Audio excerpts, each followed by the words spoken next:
하이델베르크 세 번째 문답을 배울 예정인데 산문에서는 이렇게 질문합니다. 당신은 자신의 죄와 비참함을 어디에서 합니까? 죄의 결과로 비참함이 들어왔기 때문에 이렇게 묻는 것입니다. 당신의 죄를 어디에서 합니까? 하고 묻게 되면 비참함은 빼놓고 죄에 대해 추상적으로만 대답하고 그칠 수 있습니다. 반대로 당신의 비참함을 어디에서 압니까? 라고 묻는 경우에는 죄를 빼놓고 자기의 힘들고 어려운 사정만을 생각하기 쉽습니다. 그래서 산문은 우리 인생의 본질인 죄와 비참함을 묶어서 질문합니다. 비참함과 반대되는 말이 무엇일까요? 위로입니다. 그래서 지난 시간까지 삼위일체 하나님께서 베푸신 영원하고 유일한 위로에 대해 들었고 이제는 그 반대인 죄와 비참함에 대해 듣습니다. 위로가 내 몸과 영혼 전체에 영향을 끼치는 것처럼 비참함 역시도 전체적인 것입니다. 그런데 우리는 비참함을 부분적으로만 따지는 경향이 있습니다. 내가 다른 것은 다 괜찮은데 이것이 좀 잘못되었어. 이 부분만 채워지면 되겠어.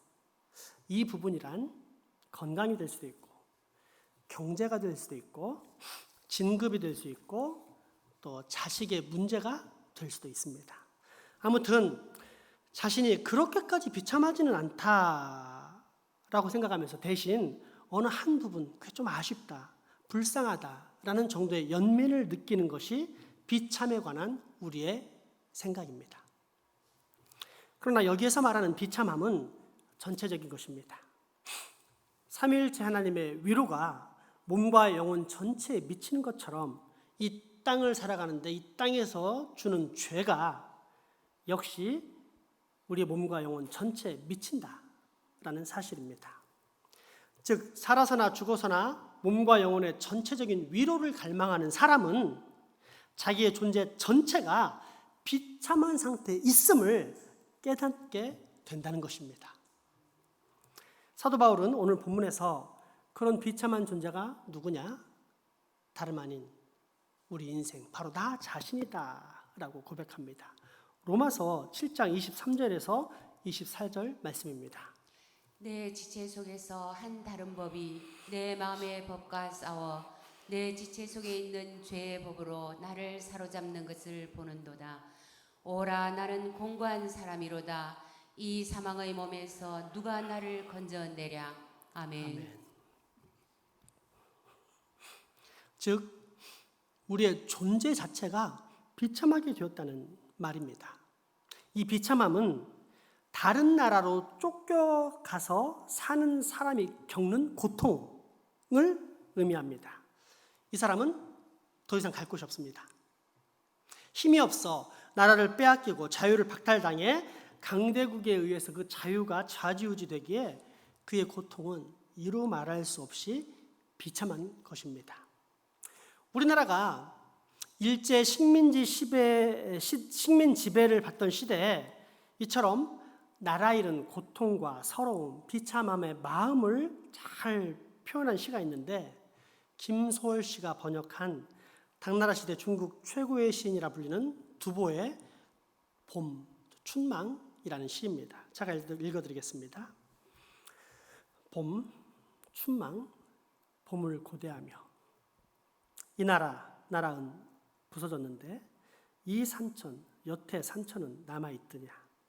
봄은 왔다 하건만 풀과 나무의 뿐이여. 오 서럽다. 이를 두고 봄이냐. 치어라. 꽃잎에도 눈물뿐 흩으며 새 무리는 지저귀며 울지만 쉬어라. 이 두근거리는 가슴아. 분명 같은 하늘, 같은 땅에서 맞이하는 똑같은 봄이지만 나라를 빼앗긴 상태에서 맞이하는 봄은 너무도 괴롭고 비참하다고 고백하는 시입니다. 똑같은 시가 성경에도 있습니다. 시편 137편입니다. 우리가 바벨론의 여러 강변 거기에 앉아서 시온을 기억하며 울었도다. 그 중에 버드나무에 우리가 우리의 수금을 걸었나니 이는 우리를 사로잡은 자가 거기서 우리에게 노래를 청하며 우리를 황폐하게 한 자가 기쁨을 청하고 자기들을 위하여 시온의 노래 중 하나를 노래하라 함이로다. 우리가 이방 땅에서 어찌 여호와의 노래를 부를까?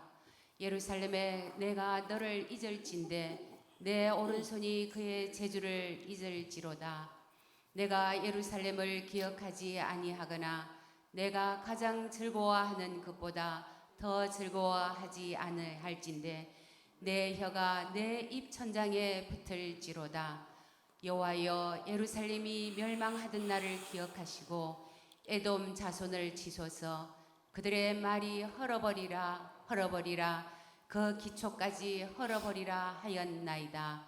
멸망할 딸 바벨론아, 내가 우리에게 행한 대로 내게 갚는 자가 복이 있으리로다. 내 어린 것들을 바위에 메어치는 자는 복이 있으리로다. 아멘. 마지막 구절은 잔인하기까지 합니다. 바벨론 땅의 어린아이들을 바위에 패대기 쳐 죽이는 자가 복이 있다는 말입니다. 인권을 강조하는 현대의 관점에서 보자면 정말로 잔인하고 비인간적인 행위에 속합니다. 그런데 이것은 조금만 관점을 달리해서 바라보면 그동안 이스라엘이 바벨론이라는 나라에 의해 그만큼 끔찍한 수치, 고통, 말로는 이루 표현할 수 없는 비참한 상황을 경험했었다라는 뜻입니다. 아마도 이스라엘 백성들은 이 땅에서 겪을 수 있는 가장 비참한 상황을 겪었을 것입니다. 그렇기에 바벨론 강가에 포로로 끌려온 그들을 향해서 바벨론 사람들이 조롱하며 여호와의 노래를 한번 불러봐라. 너네 노래 뭐니? 한번 불러봐. 라고 했을 때 고통과 비참함으로 차마 부를 수 없다라고 고백합니다. 그 포로 민의 심정으로 시편 137편 1절에서 4절 말씀을 다시 한번 진지하게 읽어보겠습니다. 우리가 바벨론의 여러 강변 거기에 앉아서 시온을 기억하며 울었도다. 그 중에 버드나무에 우리가 우리의 수금을 걸었나니 이는 우리를 사로잡은 자가 거기서 우리에게 노래를 청하며 우리를 황폐하게 한 자가 기쁨을 청하고 자기들을 위하여 시온의 노래 중 하나를 노래하라 함이로다. 우리가 이방 땅에서 어찌 여호와의 노래를 부를까? 아멘. 아멘. 그런데 이스라엘이 이처럼 비참한 상황 가운데 빠진 이유가 무엇입니까? 그건 곧 우리의 이유가 되기 때문에 반드시 알고 있어야 합니다. 하나님의 율법을 지키지 않았기 때문입니다. 먼저 마음의 중심과 외적인 실천으로 하나님을 사랑하라 라는 율법, 레위기 26장 1절에서 2절 말씀입니다. 너희는 자기를 위하여 우상을 만들지 말지니 조각한 것이나 주상을 세우지 말며 너희 땅에 조각한 석상을 세우고 그에게 경배하지 말라. 나는 너희의 하나님 여호와이니라. 너희는 내 안식일을 지키며 내 성소를 경외하라. 나는 여호와이니라. 아멘. 아멘.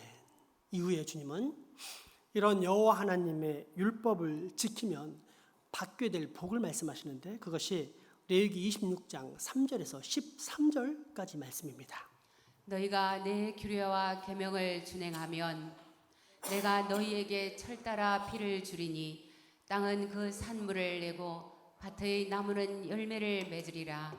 너희의 타작은 포도 탈 때까지 미치며 너희의 포도 따는 것은 파종할 때까지 미치리니 너희가 음식을 배불리 먹고 너희의 땅에 안전하게 거주하리라. 내가 그 땅에 평화를 줄 것인즉 너희가 누울 때 너희를 두렵게 할 자가 없을 것이며 내가 사나운 짐승을 그 땅에서 제할 것이요 칼이 너희의 땅에 두루 행하지 아니할 것이며 너희의 원수들을 쫓으리니 그들이 너희 앞에서 칼에 엎드러질 것이라. 또 너희 다섯이 백을 쫓고 너희 백의 만을 쫓으리니 너희 대적들이 너희 앞에서 칼에 엎드러질 것이며 내가 너희를 돌보아 너희를 번성하게 하고 너희를 창대하게 할 것이며 내가 너희와 함께한 내 언약을 이행하리라. 너희는 오래 두었던 묵은 곡식을 먹다가 새 곡식으로 말미암아 묵은 곡식을 치우게 될 것이며 내가 내 성막을 너희 중에 세우리니 내 마음이 너희를 싫어하지 아니할 것이며 나는 너희 중에 행하여 너희의 하나님이 되고 너희는 내 백성이 될 것이니라.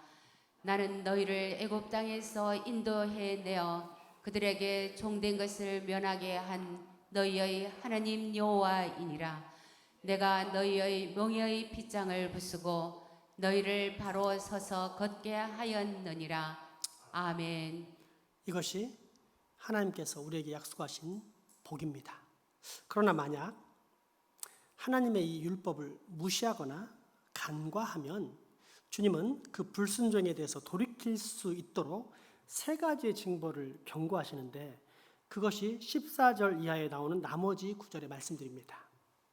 요약하자면 1단계 흉년, 2단계 수탈, 그러니까 내가 피땀 흘려 지은 농사 지은 것을 남에게 빼앗기는 것이요. 3단계 포로, 즉 그동안 누리던 모든 자유를 박탈당하고 다른 나라에 사로잡혀가는 상태를 말합니다. 아니 우리는 그런 일 없는데요? 지금은 영적으로 적용해서 하나님의 율법을 제대로 지키지 못하는 자, 성령 충만에 거하지 않는 자는 결국은 사탄의 지배에 살면서도 자기가 그런 지배에 놓인지 모르면서 살게 되는 그런 징벌을 당하게 된다는 것이 이 포로의 의미입니다. 바벨론이라는 나라에 끌려온 이스라엘은 죄악 중에도 누이치지 않았습니다. 여전히 목이 뻣뻣해 있었기에 주님은 그처럼 최고의 징벌인 3단계 포로로 끌어가게 만드십니다.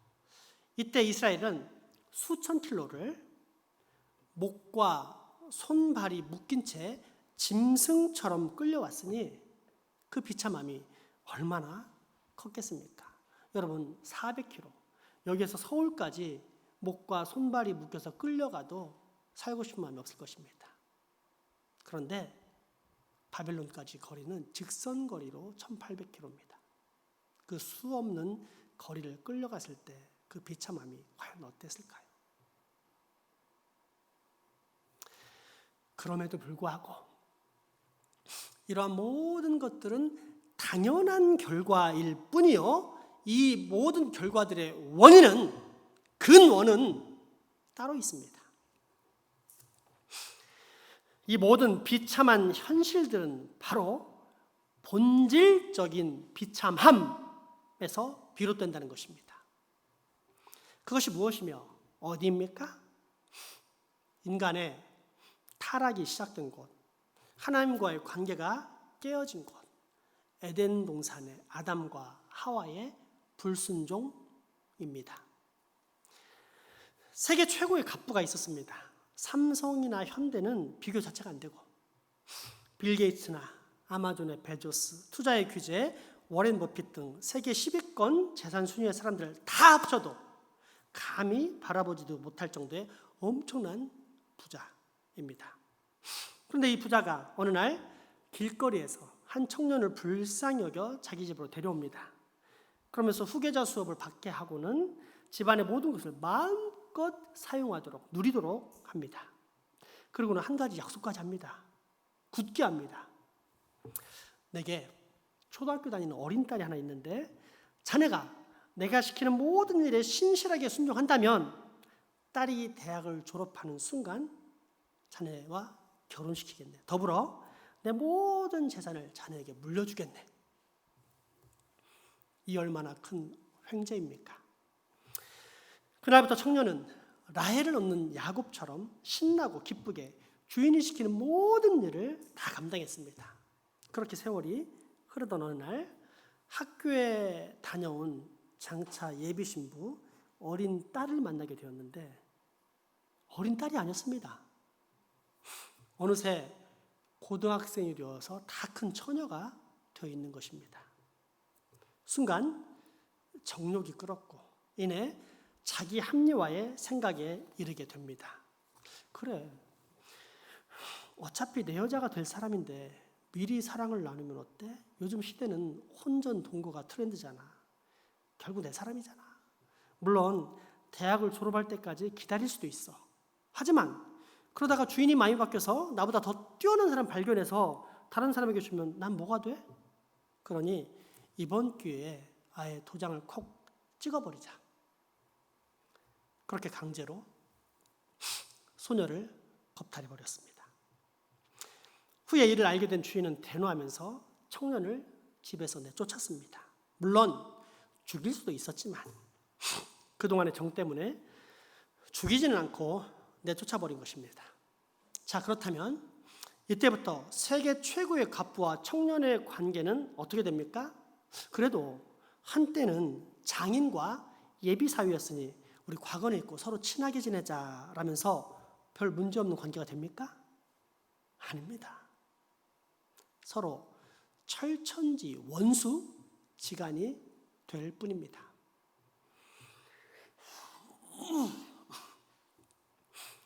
눈치가 빠르신 분은 아마도 이 비유를 금방 이해하셨을 것입니다. 청년은 아담과 하와이고 세계 최대 갑부는 우리 주 여호와 하나님이십니다. 실제로 하나님께서는 아담과 하와에게 이 세상에 있는 모든 것을 다 주셨으며 당신이 당신의 그 율법에 끝까지 순종하면 그 모든 것 외에 당신과 함께 영원히 살 수 있는 영생까지 선물하겠다고 약속하셨습니다. 창세기 2장 8절에서 9절 말씀입니다. 여호와 하나님이 동방의 에덴에 동산을 창설하시고 그 지으신 사람을 거기 두시니라. 여호와 하나님이 그 땅에서 보기에 아름답고 먹기에 좋은 나무가 나게 하시니 동산 가운데는 생명나무와 선악을 알게 하는 나무도 있더라. 아멘. 하나님의 율법에 순종하는가 아닌가라는 조건이자 기준은 선악을 알게 하는 나무였습니다. 만약 순종함으로 끝까지 선악과를 따먹지 않고 하나님 앞에서 의로운 자가 되면 주님은 그들 동산 가운데 있는 또 다른 나무, 생명나무 열매를 먹게 하시고 영생, 곧 하나님과 영원히 함께 살 수 있게 하시는 것이 하나님의 계획이었습니다. 그러나 아담과 하와의 행동은 불순종이었고 그렇게 에덴 동산에서 쫓겨나게 됩니다. 하나님의 나라에서 세상의 나라로 쫓겨나는 것입니다. 그리고 무엇이 달라집니까? 온갖 좋은 모든 것을 거의 공짜로 아무 힘들이지 않으며 또한 매우 큰 감사와 기쁨으로 누릴 수 있었던 생활에서 이제는 피땀을 흘려도 겨우겨우 먹고 사는 삶. 아니 때로는 나의 노력과 땀을 완전히 배신하는 결과를 맞이하는 삶. 무엇보다도 그렇게 친밀하고 하나였던 하나님과의 관계가 완전히 깨지고 더 이상 아무런 관계가 없는 삶. 그런 결과를 맞이하는 비참한 삶으로 변화됩니다. 하나님과 우리는 세상이 말하는 것처럼 절대 친한 사이가 아닙니다. 하나님과 인간은 원수입니다. 바로 이 원죄의 비참함에서부터 아담과 하와의 후손인 우리 모든 인생의 비참함이 시작된 것입니다. 절대 우연이 아닙니다. 이것이 바로 우리 인생의 모습입니다. 죄로 말미암아 결정된 사탄과 인간, 곧 여자와 남자에 관한 태초의 저주와 비참함을 다시 한번 진지하게 살펴보겠습니다. 창세기 3장 14절에서 19절 말씀 여러분 잘 기억하시기 바랍니다. 여호와 하나님이 뱀에게 이르시되 내가 이렇게 하였으니 내가 모든 가축과 들의 모든 짐승보다 더욱 저주를 받아 배로 다니고 살아있는 동안 흙을 먹을지니라. 내가 너로 여자와 원수가 되게 하고 내 후손도 여자의 후손과 원수가 되게 하리니 여자의 후손은 내 머리를 상하게 할 것이요 너는 그의 발꿈치를 상하게 할 것이니이다 하시고 또 여자에게 이르시되 내가 내게 임신하는 고통을 크게 더하리니 내가 수고하고 자식을 낳을 것이며 너는 남편을 원하고 남편은 너를 다스릴 것이니라 하시고 아담에게 이르시되 내가 내 아내의 말을 듣고 내가 내게 먹지 말라 한 나무의 열매를 먹었은즉 땅은 너로 말미암아 저주를 받고 너는 내 평생에 수고하여야 그 소산을 먹으리라. 땅이 내게 가시덤불과 엉겅퀴를 낼 것이라. 내가 먹을 것은 밭의 채소인즉 내가 흙으로 돌아갈 때까지 얼굴에 땀을 흘려야 먹을 것을 먹으리니 내가 그것에서 취함을 입었음이라. 너는 흙이니 흙으로 돌아갈 것이니라 하시니라. 아멘. 아멘.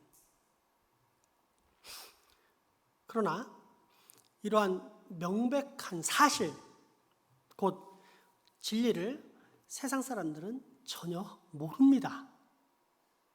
아니, 알고 싶어 하지도 않습니다. 때문에 그들은 자신의 마음, 감정이 이끄는 대로 살아갑니다. 행복하게 사는 것이 최고인 것입니다. 하나님 필요 없고 알 필요까지 못 느낍니다. 그래서 다른 일을 차별하고 착취하거나 무시해도 아무런 거리낌이 없습니다. 타락한 본성에 따라 자기 마음의 정욕대로 오직 자신의 유익과 행복을 위해 모든 것을 아무런 제지 없이 마음껏 행하면서 살아갑니다. 그러나 사실상 그들은 행복한 것이 아니라 비참한 존재들입니다. 왜냐하면 잠깐의 행복이 끝난 후에, 물론 그 역시도 허무함을 동반한 잠깐의 행복이지만 어쨌든 잠깐의 행복이 끝난 후에 가게 될 그들의 종착역은 뜨거운 불길이 이글거리는 지옥의 형벌이기 때문입니다. 그것도 영원히 말입니다. 하나님 없는 낙원에서 쫓겨났고 하나님 없이 인생을 즐기며 마음껏 살았기 때문에 결국 그들은 하나님이 없는 곳인 영원한 사망에 이르러 영원한 비참 가운데 살 수밖에 없는 것입니다. 이 사실을 어떻게 알 수 있습니까? 율법, 곧 하나님의 말씀을 통해 알 수 있습니다. 먼저 마태복음 5장 17절에서 18절 말씀입니다. 내가 율법이나 선지자를 폐하러 온 줄로 생각하지 말라. 폐하러 온 것이 아니요 완전하게 하려 함이라. 진실로 너희에게 이르노니 천지가 없어지기 전에는 율법의 1.1획도 결코 없어지지 아니하고 다 이루리라. 아멘. 또한 로마서 1장 18절에서 32절까지의 말씀인데 우리가 이해하기 쉽게 표준 세번역 본으로 읽어보겠습니다. 하나님의 진노가 불의한 행동으로 진리를 가로막는 사람의 온갖 불경건함과 불의함을 겨냥하여 하늘로부터 나타납니다. 하나님을 알만한 일이 사람에게 환히 드러나 있습니다. 하나님께서 그것을 환히 드러내 주셨습니다. 이 세상 창조 때로부터 하나님의 보이지 않는 속성, 곧 그분의 영원하신 능력과 신성은 사람이 그 지으신 만물을 보고서 깨닫게 되어 있습니다. 그러므로 사람들은 핑계를 댈 수가 없습니다. 사람들은 하나님을 알면서도 하나님을 하나님으로 영화롭게 해드리거나 감사를 드리기는커녕 오히려 생각이 허망해져서 그들의 지각 없는 마음이 어둠으로 가득 차게 되었습니다.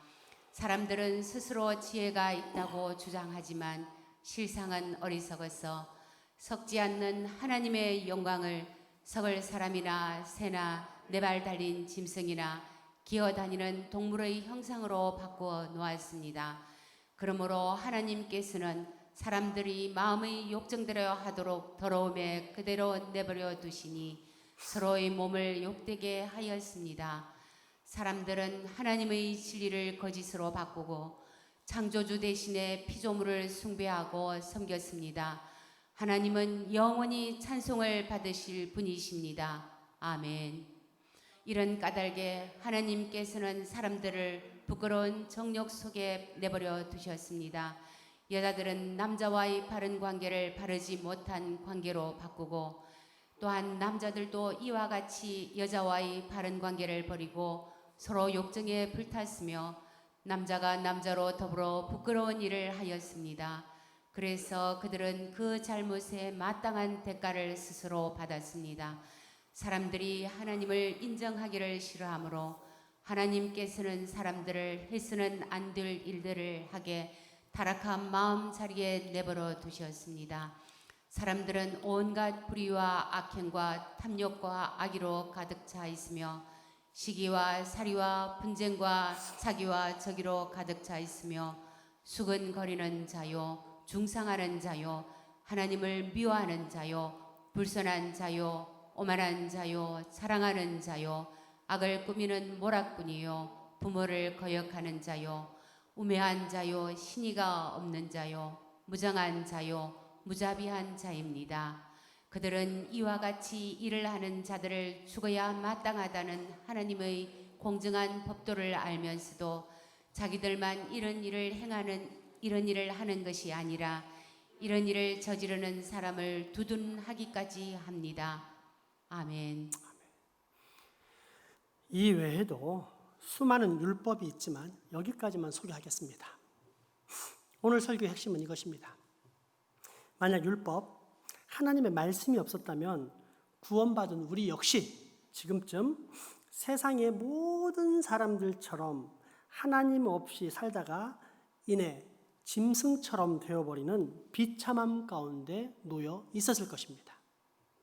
그러나 우리는 하나님의 은혜로 하나님의 말씀을 알고 믿고 깨닫게 되어 구원의 길, 즉 참되고 영원하고 유일한 위로 가운데 거하게 된 것입니다. 자신의 본질, 그리고 그 본질의 결국이 비참하다는 사실을 깨닫는 사람만이 오직 구원의 필요성, 십자가를 찾을 수 있기 때문입니다. 때문에 하이델베르크 산문답은 다음과 같이 질문하고 답합니다. 당신은 자신의 비참함을 어떻게 합니까? 하나님의 율법을 통해 나는 나의 비참함을 깨닫습니다. 아멘. 그러므로 여러분, 하나님의 말씀을 보십시오. 그 말씀을 통해 깨달으십시오. 하나님의 은혜 없이 산다면 우리 인생이 얼마나 비참하며 또 장차 얼마나 비참하게 될지를 꼭 생각해 보십시오.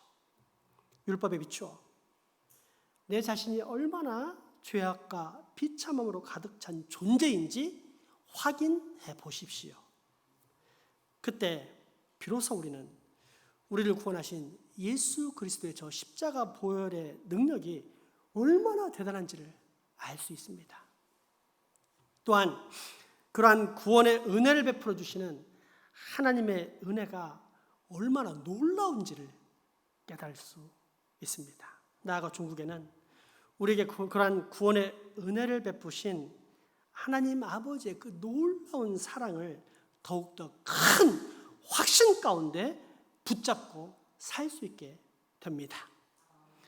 표준 세번역본으로 오늘 본문 로마서 7장 18절에서 24절까지의 말씀, 곧 하나님의 율법을 확인해 보겠습니다.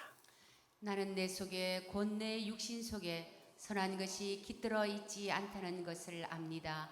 선을 행하려는 의지는 나에게 있으나 그것을 실행하지 않으니 말입니다. 나는 내가 원하는 선한 일은 하지 않고 도리어 원하지 않는 악한 일을 합니다. 내가 해서는 안 되는 것을 하면 그것을 하는 것이 내가 아니라 내 속에 자리를 잡고 있는 죄입니다. 여기에서 나는 법칙 하나를 발견하였습니다. 곧 나는 선을 행하려고 하는데 그러한 나에게 악이 붙어 있다는 것입니다. 나는 속 사람으로는 하나님의 법을 즐거워하나 내 지체 속에는 다른 법이 있어서 내 마음의 법과 맞서서 싸우고 내 지체 속에 있는 죄의 법에다 나를 사로잡는 것을 봅니다. 아, 나는 비참한 사람입니다. 누가 이 죽음의 몸에서 나를 건져 주겠습니까? 아멘. 다 아시겠지만 높아심으로 한마디 말씀을 더 당부드립니다. 여기서 말하는 선은 우리는 쉽게 도덕적이고 윤리적인 선으로 가는데 그것은 결과이고 열매일 뿐이지 절대 성경이 말하는 선이 아닙니다. 죄가 무엇입니까? 관역을 제대로 못 맞추면 죄. 하나님께서 인생을 만드시고 인생이 걸어가야 될 관역을 정해주셨는데 그 관역을 향해서 가지 못하면 죄라고 했습니다. 그럼 선은 무엇입니까? 선은 우리의 윤리적이고 도덕적인 선을 말하는 것이 아니라 근원적인 선은 하나님이 정해주신 관역을 향해서 다시 나아가는 것, 그것을 선이라고 합니다. 자, 그렇다면 여러분, 내가 윤리적으로 깨끗하고 정결하고 큰 죄도 안 짓고 많은 사람들이 칭송을 듣지만 내 안에 은혜의 수단이자 목적인 기도, 찬양, 말씀이 일상에 사라졌다. 나는 선하게 살고 있습니까? 악하게 살고 있습니까? 선인지를 알지만 실행할 능력이 없는 존재. 성경이 말하는 율법이 규정하는 비참한 존재. 그 사람은 다른 사람이 아니라 바로 나입니다. 이거를 깨닫고 주의 은혜 앞에 겸손히 엎드리는 사람만이 구원을 받을 것입니다. 기도합시다. 사랑과 은혜의 주님, 당신의 율법을 통해 오늘 우리로 이렇게 우리 인생의 비참함을 분명히 볼 수 있게 해주시니 감사합니다. 이 말씀, 특별히 오늘 주신 말씀을 따라 내 영혼을 늘 율법에 비추어 살 수 있게 하여 주옵소서. 나의 모든 죄악과 비참함을 발견하고 크게 회개하며 돌이키게 하여 주옵소서. 교만한 모든 자세를 다 내려놓고 오직 하나님의 은혜를 사모하고 의존하면서 사는 참 신앙생활 가운데 들어갈 수 있게 하여 주옵소서. 예수님의 이름으로 기도하옵나이다.